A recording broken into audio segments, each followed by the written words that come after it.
this is why we do yoga too. I know y'all been waiting a long time.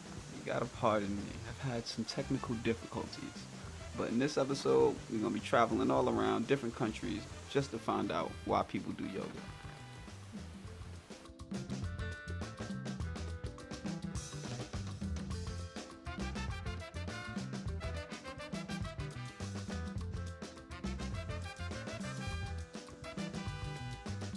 It all began when I left a comment on Instagram. I follow a lady named Sylvia, and after seeing beautiful yoga photos on an island day after day, I finally just left a comment. I reached out, exchanged emails, and a few weeks later, I was in Martinique. Et on va emmener, alors, on va commencer. Vous allez commencer par la jambe droite, ici. Alors, je me repositionne. On envoie la jambe At first, I didn't think I would need a translator, but I soon realized I was wrong. I barely could make it out the airport. After wandering around for 15 minutes, I finally realized that Sylvia popped up and surprised me. I was grateful that she was there. I was in the store looking around, couldn't find anything. I barely could distinguish the difference between soap and a box of peanuts. French isn't my favorite language, put it that way. We made a simple agreement. Sylvia would be my translator as well as tour guide, showing me all the places in Martinique that you wouldn't be able to normally find. In exchange, I would make sure I captured marvelous pictures of her doing yoga to promote future tours and business. Seemed like a fair exchange to me.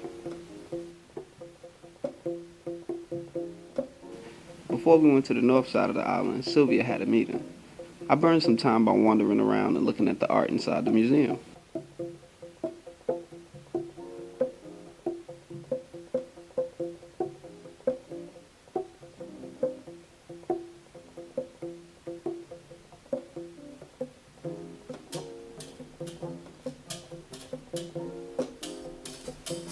While we was on the road, I noticed some statues.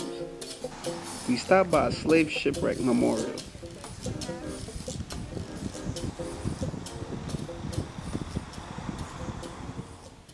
They created a memorial for the slaves that died during a shipwreck right off of the coast.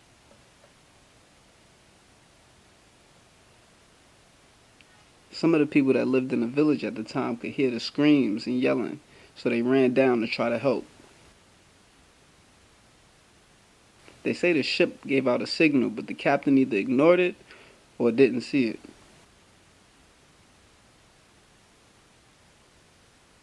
Martinique has a laid-back vibe. There's always a nice warm breeze and a glowing sunset at the end of the day. There's trees everywhere you turn and secluded waterfalls that take at least 20 minutes to reach.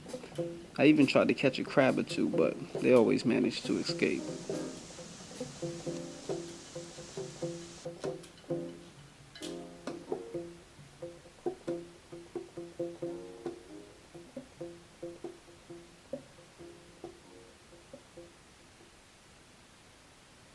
Sylvia planned a trip to the Nature Reserve Garden, where one of the largest remaining trees existed in Martinique. The day before, we had a small disagreement, so she was reluctant to take photos, but the wind shifted and the scenery was too perfect to not take pictures. Sometimes you must continue to create, despite creative or financial differences.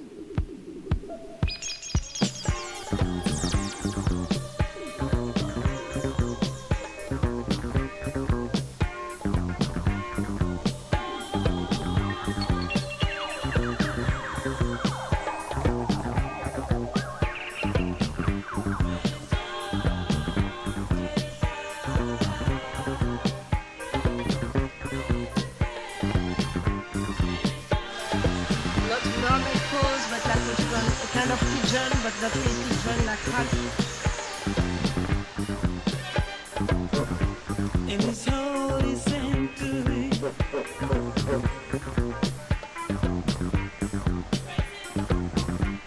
And the firmament of his divine power.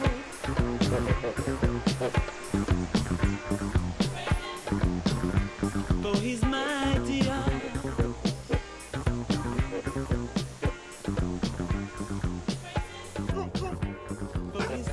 Before I left, I took some time to link up with Stephanie.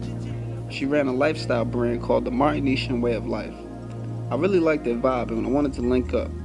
It looked like we could have some fun. I sent her a DM and she was down to meet up. She brought along 2 of her friends, picked me up, and we went to the beach bar. We was relaxing in the sand, taking pictures and having fun. I guess that's the Martinician way of life. And of course, we had to watch the sunset. The perfect way to end the visit. I caught a flight back to New York, and the first person I wanted to reach out to was Pint Size, or better known as Dara. There's another yogi I follow named Nakisha. Nakisha's a photographer. I thought it would be a good idea to bring them both together. Nakisha could have a photo shoot with Dara. I could record the behind the scenes, and we possibly could even talk about a little yoga. It all worked out as I planned.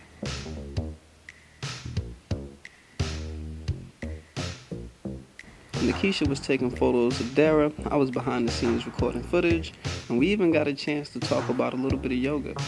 Nakisha shared the first time that she caught feelings inside of a yoga class. She thought it was just a workout, but it crept up on her.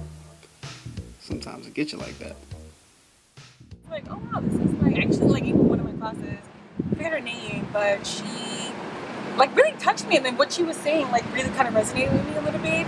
And I like my first time ever even crying anywhere, and I was like found myself like tearing up, and I was just like, wait, what? This is how you're supposed to feel? This is going on. This is a workout. Like, why am I feeling things? Like, what is going on? So that's kind of how like that went. Because people don't realize like there's 8 limbs of yoga. Right. And the physical is the third part. Right. So the first 2 are how we deal with, with ourselves and how we deal with other people. And people completely sometimes miss that because they're just like, I want to do the physical because I want to do handstands, back bends, and stuff like that. So once people kind of break that barrier and something hits them in a class and they're like, oh wait, this is more than just me doing shapes with my body. Like this is tapping into something deeper. And I think that's what makes people stick to the practice because everybody has their own path to starting yoga. So for the most part, most times it is the physical and wanting to do certain poses. For some people, it's the meditation part of it. Some people have told me it's like bhakti, the actual mythology and like chanting of yoga that draws them into the practice. So it's so many ways that we can get into it, but once you kind of get through the motions of it, you realize, okay, this is a lot deeper, and this is why I should be doing it all the time and more often. Love it. I like that. Oh yeah, that's it. I didn't have anything specific in mind lined up, but I hopped on Instagram and I saw that Yazir was in Harlem. Sound like a black exploitation flick, but I knew I had to drop in and record some of the class. I hopped on a train, and after being redirected a few times, I ran into my brother Coom. I always try to reach Coom through text message, Facebook. It never works. You just gotta have the thought in your mind to see Coom and then just run into him, and that's how it happened. I've been recording Coom and his brother Shah for years playing the drums. One thing I've learned is that when you're in rhythm, everything flows how you need it to, effortlessly. It's like dancing. You hear the beat and the moves just come to you. And we all have a drum inside of us, and that's the heartbeat.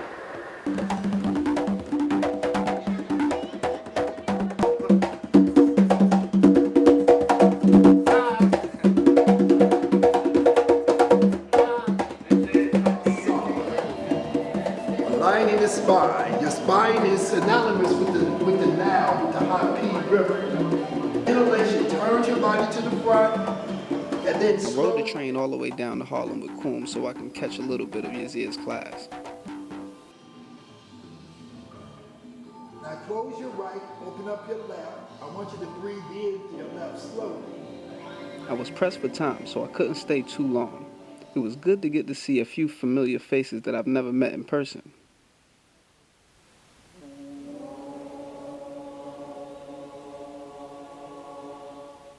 Brooklyn was up next. I went to check out my aunt.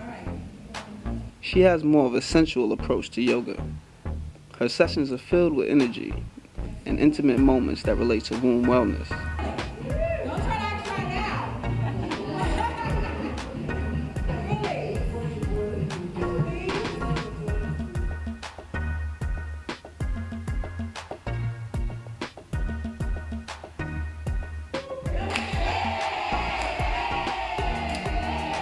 I scheduled a shoot with a yogi named Kai, but she canceled on me.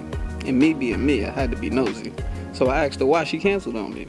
And she said it was another event that she was going to go to. So I said, find out if I could record at that event, and I'll meet you at that event, and then we could have a little interview there.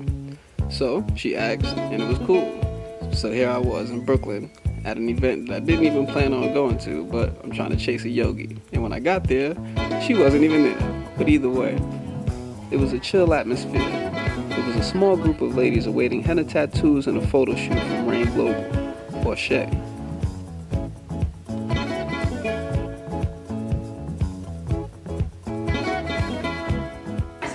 No 3 in one day, none of that. I'm at maximum now, I'm at 2 a day. Because I'm so busy in my life, and I realize that the least amount of, I post, the more followers I get. Do you realize that? Because you're actually living, and people are finding you because you're living. I was like, wait, I'll disappear for like 4 days and come back with 400 more followers. Oh my God. I was like, is somebody buying me followers? Because I'm getting upset. It's starting to make me mad. I'm like, While the ladies were downstairs taking photos, I spoke with Shay's roommates. They happen to do yoga. Check out their perspective on it. You try to keep it simple but functioning. Right. Because you gotta remember, it's about being healthy, not being hurt. Exactly, not like hurting yourself, walking out. You limping. I thought you went for yoga. Yeah, but it got the best of me, and now I'm out. Can't go back. I can't even wear heels. So. What is your name? My name is Mila, Corrine. Cool. And you do yoga? I do yoga, yeah. I started maybe when I was maybe in like 8th or 9th grade. Mm-hmm. And then, I don't know, I just found something like so calming about it, you know? It's like, I don't really like to go to the gym because I feel like I get bored. Like, it doesn't like capture my attention. Me too. I'll be in there, me too. Exactly. I'll be in there for like 5 minutes. I'm like, okay, so I'm getting off the elliptical and going home. But yoga, it's like, you kind of have to have like a self, like, accountability, you know? It's like, there's poses, there's like yoga cycles that you have to do, and like ultimately at the end you just feel like a sense of like peace and like calmness, you know. True. So yeah, I really do love it. Say that again? I just got out of the studio. Which studio? Sacred. Oh, Sacred Brooklyn. Yeah, I'm training to be a teacher at Sacred Brooklyn right now. Come over a little bit. Come over. Come over into the lights. Come over to the light. Yes, that's good. That's good. Let me get a Sukhasana going. Okay. Okay. Now, how did you get started into yoga? Because it looked like you may have been in yoga your whole life. I haven't been involved in it my whole life, but you know, free classes while I was in uni. I was fortunate enough to have access to it, and it's a hobby. It's a way of life that a lot of people don't have access to because there's this kind of elitism behind it of like classes cost X amount of dollars, or even just openness with yourself. True. To be able to come to your mat. It's something that a lot of people just have problems with fundamentally. So I was really fortunate that I had an avenue through a community I was already a part of. And my first practice was Ashtanga, which is a very traditional, regimented practice of yoga. And I actually just recently practiced Ashtanga in India, which is, it was wild. It was wild. But so I cultivated early practice then when I was like 18, and now I'm 23, and I've been practicing like vinyasa flow, which is very creative and very like kind of flowy, right? Yeah. It's like it's funny. Yoga now, people don't realize it, but it's very, very much created here. People come into a yoga class and they hear the Sanskrit words Supta Baddha Konasana, Sukhasana, easy seat, and they think like, oh, I've just been transported to another world. When really the yoga we practice now mostly is derivative of Western culture being brought to whomever is willing to receive it, but it's very appropriative of a lot of things in the East. The Hatha posture-based practice is actually derivative of Swedish gymnastics. I don't know if you read that. Yes, I know. Yeah. So it's like Swedish? Really? Like, we're not talking Patanjali. Like, we're not even there on that path. We're looking at like how you hold your body in space and how you move it. And then Now, have you heard of comedic yoga? yeah. What is your perspective on that? I don't know it intimately at all, but I've heard that it kind of tries to bridge that gap. Yes. Through the breath. Definitely. Well, and that's what I was going to say. Somehow we managed to find spirit in that practice of physical asana by marrying the body with the breath. Mm-hmm. And then the mind work comes in. And then the self work comes in after that. Yeah. My favorite definition of yoga is by unifying the body and mind through the breath, we reach a place between thoughts. We observe. This is yoga. I like that. I was waiting for Kai to come. She still hadn't shown up yet. As I was wrapping up, one of the ladies that was getting henna tattooed, Faith, shared with me that she practiced yoga as well and would be open to talking. It was time for me to go, so we planned to meet up later that week, and that's exactly what we did. I thought I would be interviewing Faith, but it turned out she had some questions for me that would help explain the way yoga works over time.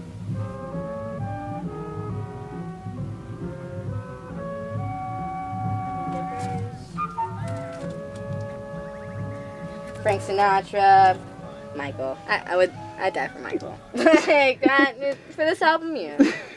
I'd definitely cut somebody for that one. But like, more Jimmy. Like, Jimmy just is like the best. And then more, this one, Brit the Coolest. I think that. Love this blanket. It has stars in it. I used to take astronomy when I was like in high school. I was like,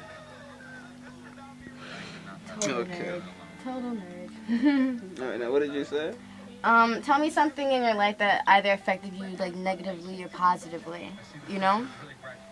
Like, yeah, like one of the first things you can remember. My mother, so one of my first memories, my mother, she took me to the corner store, and a guy had a monkey chained to a brick, and this is in New York, a monkey chained to a brick. Back then they used to sneak animals into the country, so you got a monkey in, so it was a little monkey chained to a brick, and I went over to play with it, and the monkey just crawled all over me, crawled on top of my head. And I wanted to take the monkey home, but of course I couldn't. So, yeah, that's one of my... So you felt that, alright. Yeah, you felt that in your heart. Oh, okay. That poor little monkey. Alright. Alright. Tell me something else. Give me another one. Like when you were a little bit older, a couple years later. My first fight. And it wasn't a fight in the conventional sense of I had a problem with somebody. I simply wanted to experience a fight. Very simply. I saw fights on TV, seeing other people having them, and I was on a school bus, and I asked the person sitting next to me, I said, I want to fight you. And the fight began instantly. It wasn't no conversation or nothing. And I got beat up from what I remember. Haven't never told this story. Oh, Lord Jesus. So, yeah, I got beat. It wasn't bad or nothing. Like, yeah, he beat me up, but still, we got into a fight, and it happened real quick, and we sat down. I sat down. We sat right next to each other. I walked home, and that was it. I had my first fight. That's a boy thing. You see, that's a lucky one, though. Okay, that's a good one. I like that one. How'd you feel after it? Good, bad, accomplished? Did you, was it worth the experience? I guess. Yeah? I guess so. Alright. I guess so. Tell me something awesome that happened to you. Like awesome a couple years later. Like awesome. That you were like, what? A couple years later? Yeah, a couple years later. A little bit older.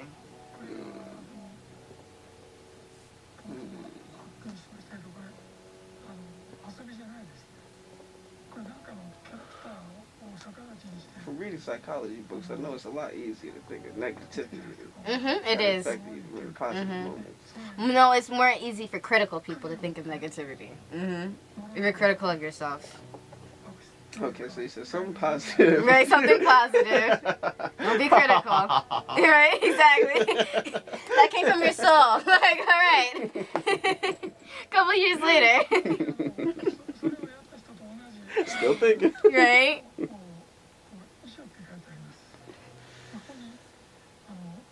Alright, something positive that happened. I wouldn't say it's like super awesome. I'm trying Yeah, to think just of something something simple. like awesome. It'd be something Alright, simple, but that was like, yeah. I started living with my grandmother. Awesome. Yeah, so, That's a good thing, yeah. yeah. Good, okay.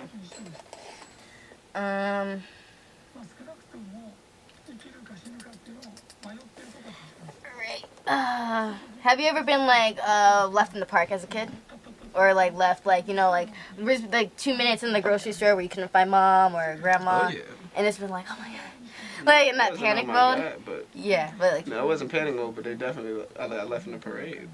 Oh my god. Did you leave or did you get lost? It was No, it was one of those, it was a parade. And my mother was dancing and I was like, dancing. I was surrounded by women. So they always danced with me. So even though it felt like to me, my mother bounced because I couldn't see her, wasn't with her no more. But I was surrounded by women and everybody was dancing with me. So nice. It wasn't like I was never alone in a sense. Okay, well that's actually an awesome one. Never alone. You see how like the things are starting to unravel, but they're all kind of connected, right? I guess. It's like a part of like who you are, right? Let's say for instance, everybody knows someone that's died, be it a pet, a loved one, someone, whoever. So let's add like a death, be it before you were born, like a relative that you never got to meet, you know what I'm saying? Or someone that you did know, you know, like let's just place that in there. And all the things that like happen to us unravel and they're like connected and stuff. And think of this as being like the human body. This is how it was told to me. This is supposed to be like the human body. And it takes time to heal. Like healing happens very slowly. And we think it happens quickly because we want it to happen quickly, you know? But it doesn't. But there's still space in here. Like there are spots of like wounds or experiences and memories and stuff. But there's still spaces for us to have experiences.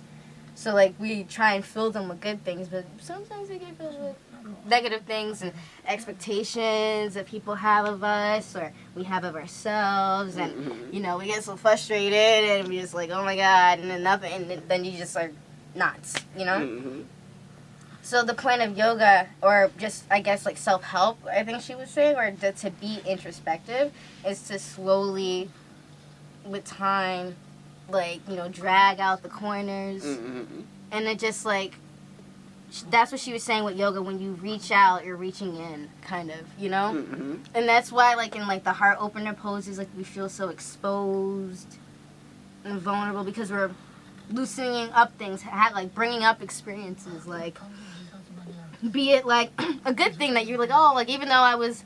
Like, you may have never even thought of it that way until now. I was never alone. Like, I was at this party and I still was separated, but I was never alone. And, like, you feel that on a greater sense. You know what I'm saying? When you do yoga. You know what I'm saying? Does that make sense? Like, you feel, like, a more connectedness when you start to open up a little bit more. Or when a death happens or something, when you kind of unravel it a little bit, it makes you appreciate death or have reverence for it or accept it, Yeah. So it's, like...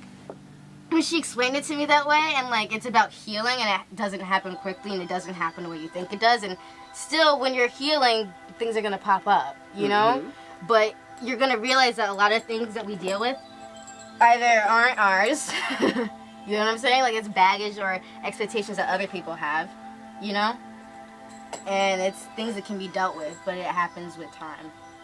It's true. And I hate it. I hate being patient. I hate being patient. It's the worst thing ever. My time in New York was getting close to coming to an end. Me and Koya had been playing phone tag for weeks. Somehow I found out that Koya and Shay were cousins. The coincidence was starting to pile up. The last time I was in New York, me and Koya spent some time talking and walking in Central Park. This time we would catch up on some family affairs in the new edition.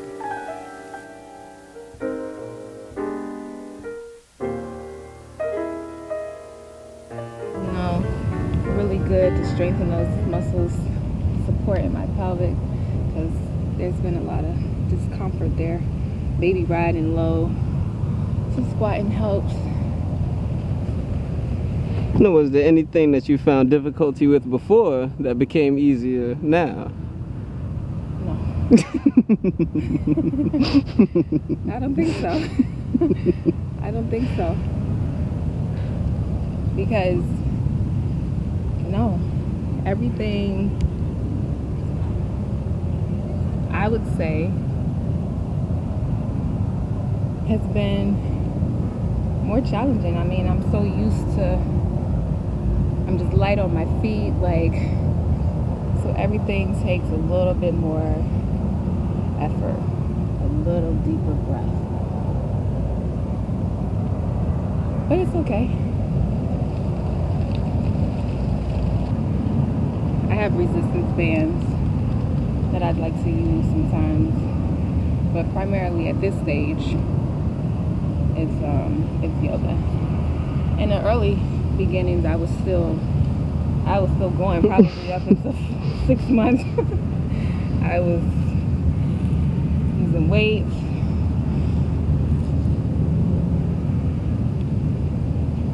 swimming. Now, have you had bad days?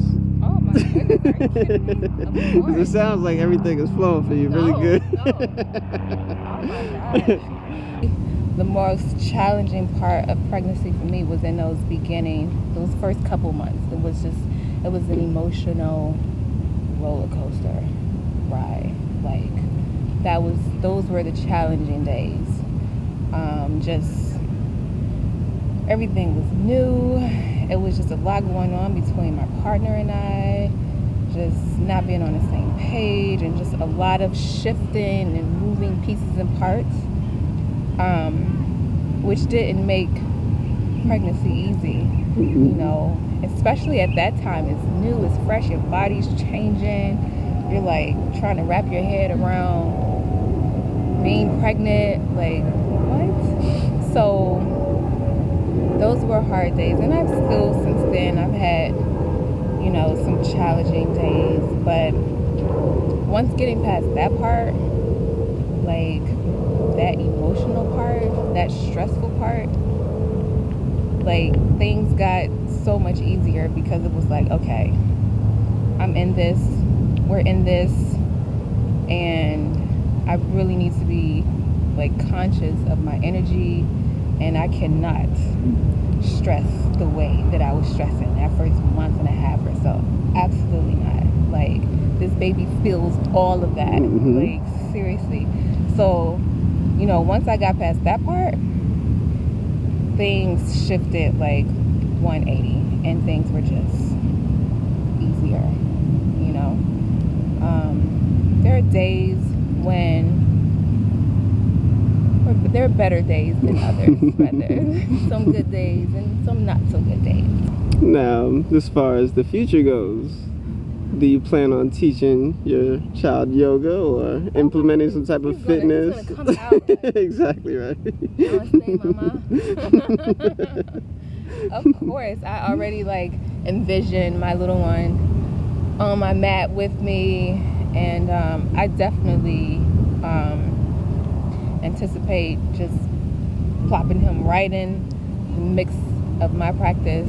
I have a niece who's 6 now, and I've been practicing with her since she damn near came out the womb, and it's amazing to see how much she has grown. And sometimes you don't really think that they're absorbing anything of what you're saying. They're kind of here, there, and everywhere, but she has absorbed so much. And she FaceTimes me like, Auntie, look at my down dog. And, you know, there's times where, like, you know, she may be having an emotional experience, crying, and, you know, we do breathing exercises, and she's like trying to breathe her way through it. It's just like, it's amazing to see that, you know, at 6 years old, she's using those techniques. Like, she knows, like, and it's been an ongoing thing, so definitely breathing with mommy. He'll be on the mat with me. Definitely. I finally wrapped up all my shoots in New York. I was thinking about heading down to Baltimore to check out little Miss Daisha. The last time we saw each other, I had her in New York climbing the bridge, doing some dangerous shots for the gram. So roll out your yoga mats and roll up your yoga spliffs. That's the tradition anytime we link up. It's like I know, it's gonna be a white car. That might be a New York thing. Possibly. So yes, what is Weiwu again?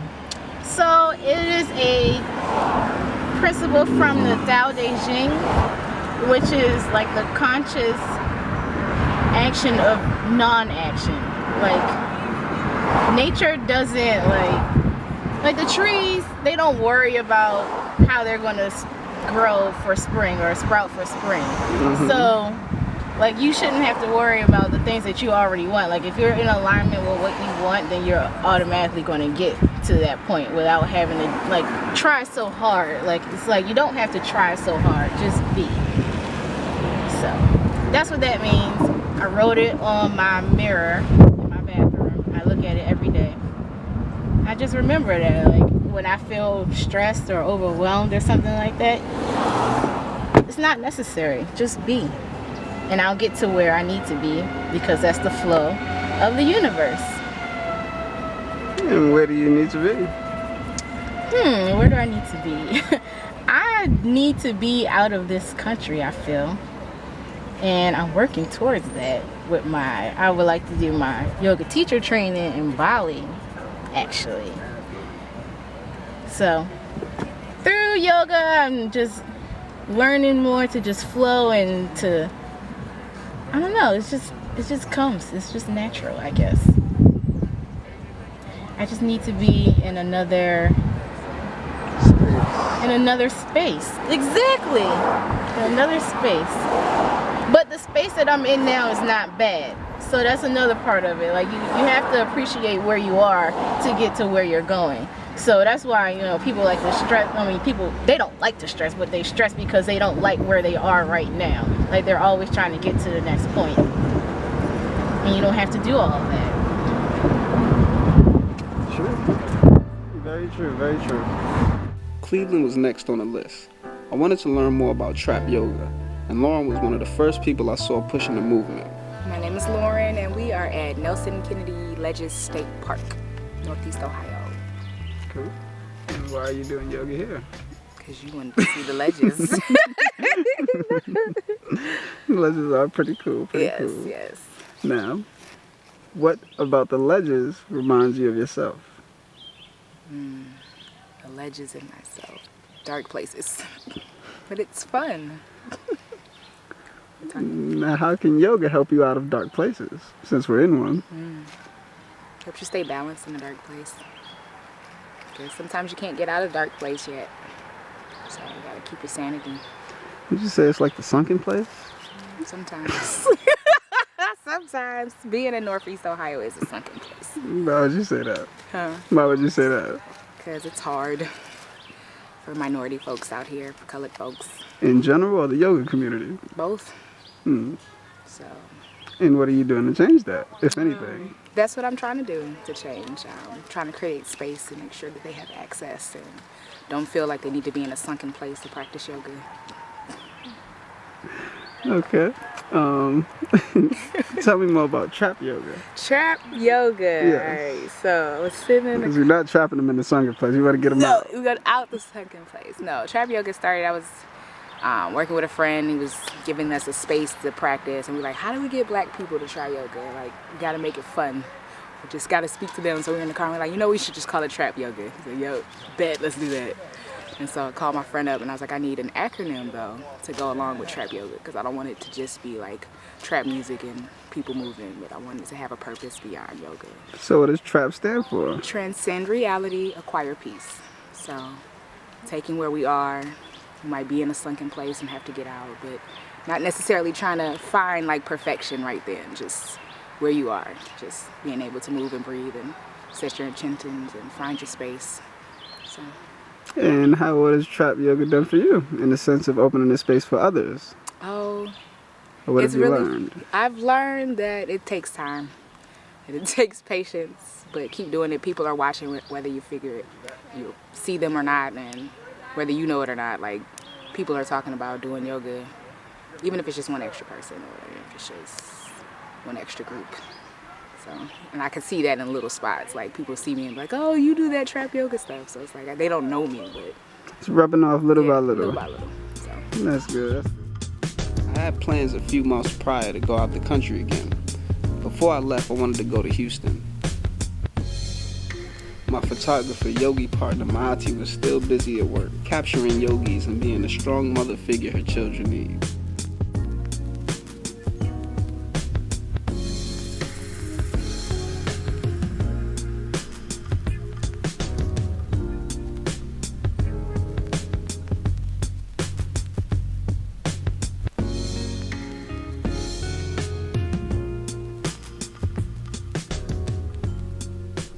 You sure that's enough? That might be too easy for me. No, it's 25. Okay, that sounds better.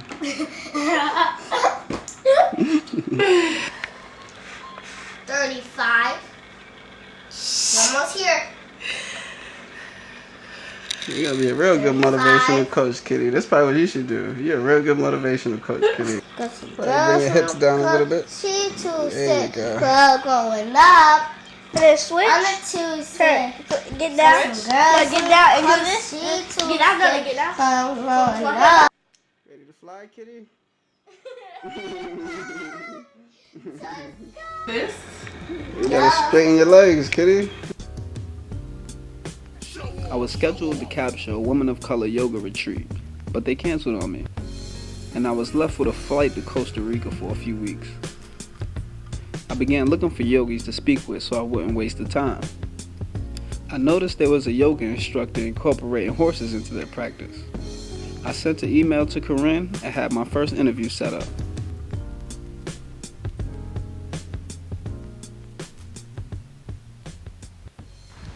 So usually here is where we do our yoga with the horses, which really means yoga meditation, mantra chanting, pranayama, asanas, and then if people are comfortable and I know they've made a connection with the horse so it's safe, they will then get on the horse and play some games. Like my horses play soccer with that big ball and basketball, and so we can have fun like that once you've made that connection. Come. Hi. I might get out of the way once I know.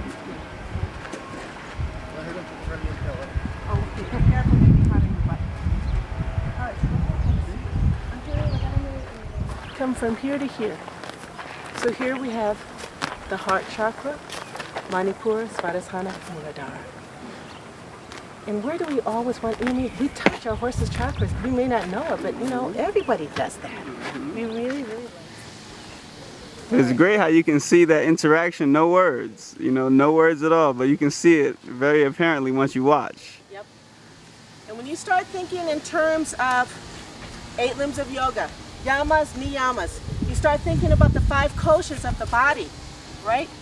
That's all at play right now.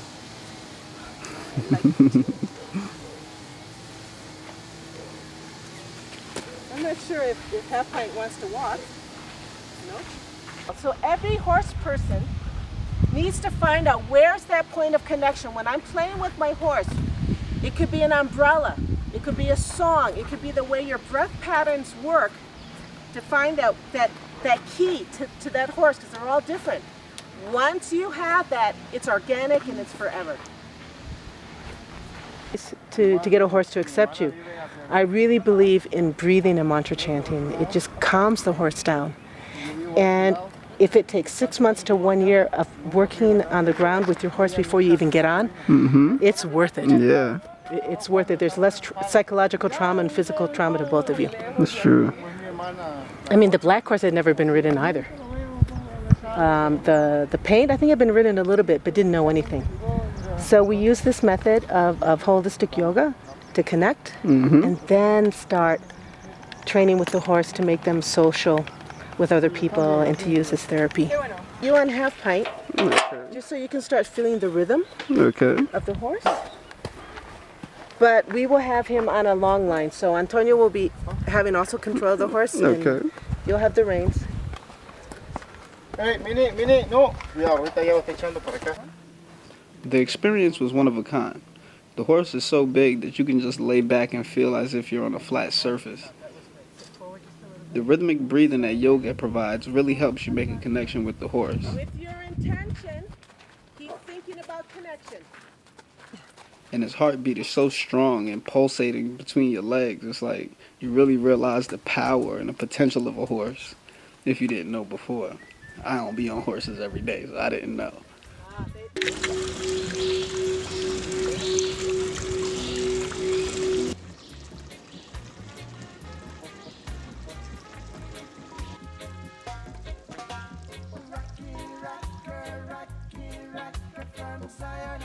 It felt good to really kick back and just get some time to swim around in the pool and, you know, not hold the camera.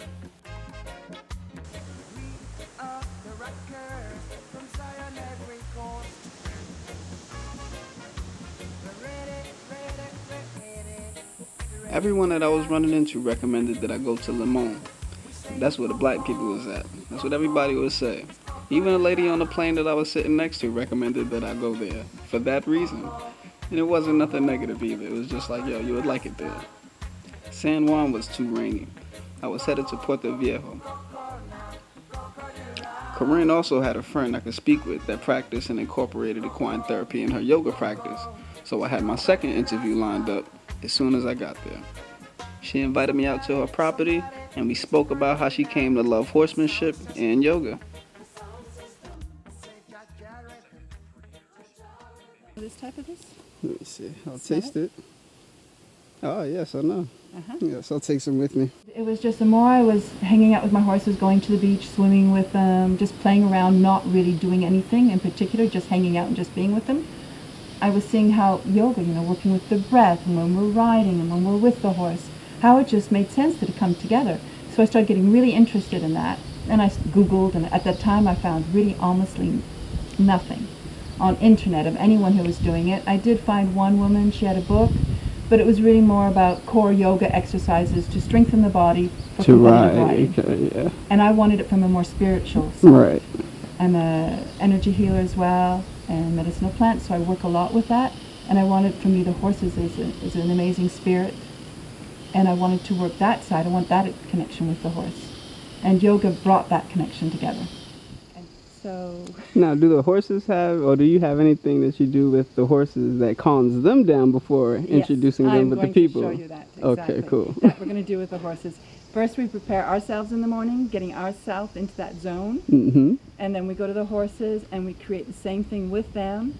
Also reconnecting ourselves, reconnecting with the horses. Through breath, we use the breath work with the horses as well to calm them, to move them through our exhale and our inhale. We do a lot of that. And we really being aware of how the horse is that moment, because a horse is not the same every day. He's just like us. One day he's more frisky or he's more agitated. It's mares, they're more hormonal. So you want to work with them wherever they are at that moment. And each interaction with the horse, I'm being very aware of my breath. When I put something on, when I release, I exhale. When I do a movement, I'll inhale. When I release it, I'll exhale. And that's where yoga is really good, because you become very aware of your breath. You practice the breathing techniques through meditation.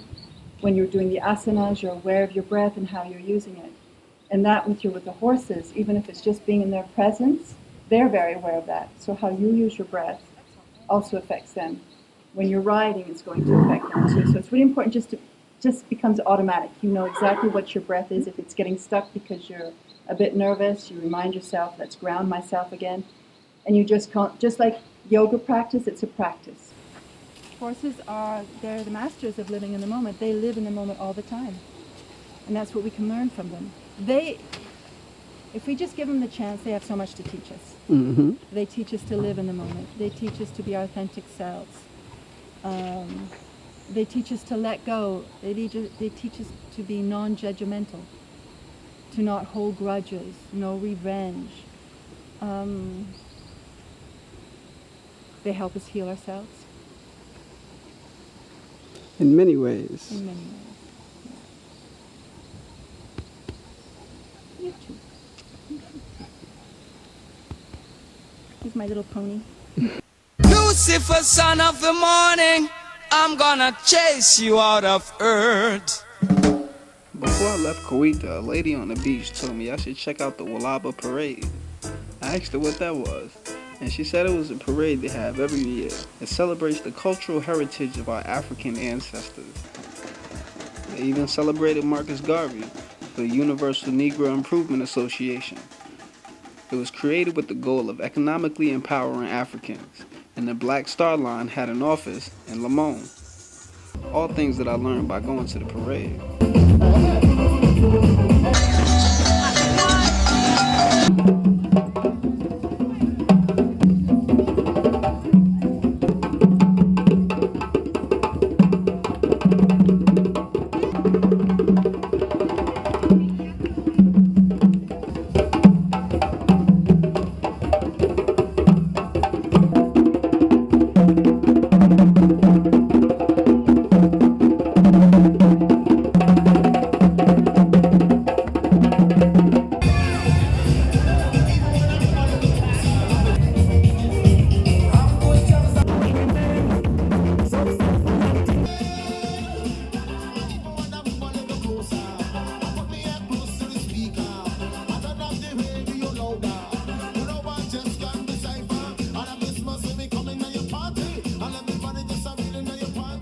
Our last stop on the journey was Atlanta.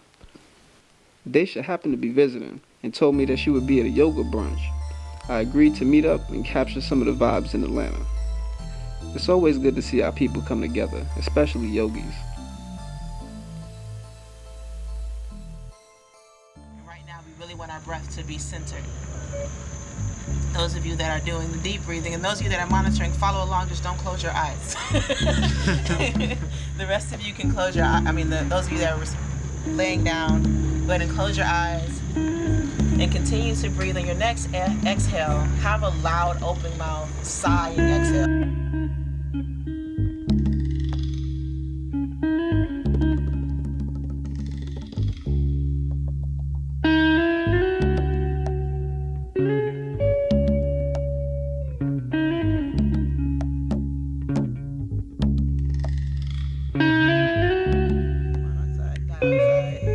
From your body.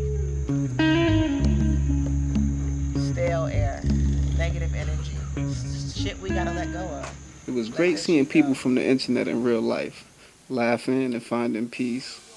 Another one of Atlanta's best kept secrets is moving art. I've been filming these shows since the start. It was Alan's idea to bring together artists and yogis. The artists body paint the yogis, and it's one big creative collaboration. Everybody's favorite moments is when Ezra is dancing, singing and acting a fool. Like, it's a show and we are performing for people, but it really doesn't even feel like that. It just feels like we're together, we're just playing, doing yoga.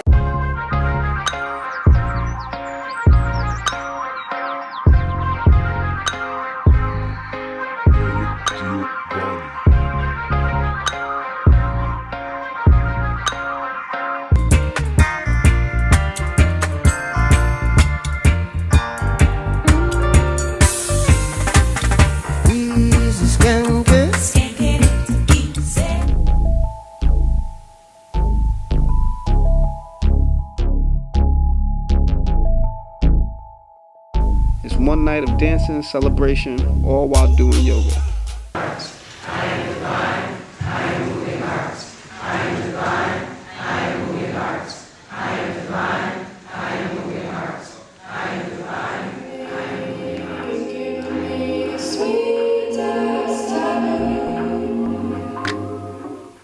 I've had some fun nights and met many yogis from Moving Arts.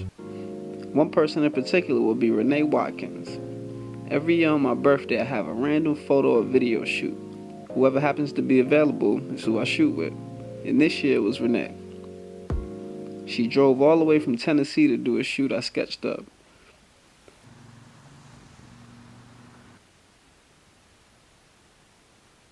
From creating fake tears with water bottles and getting naked in the woods and eating Georgia clay. I woke up with my cheeks hurting because we was laughing so much. I definitely appreciate the memories we made together. If you want to see the full video, just go on YouTube. You can check it out. In this journey, I've learned new ways of thinking. I have a few new favorite places to travel to and memories with people I connected with. Things don't always go as planned, but just go with the flow and life will get you where you need to be every time. So remember, stay focused.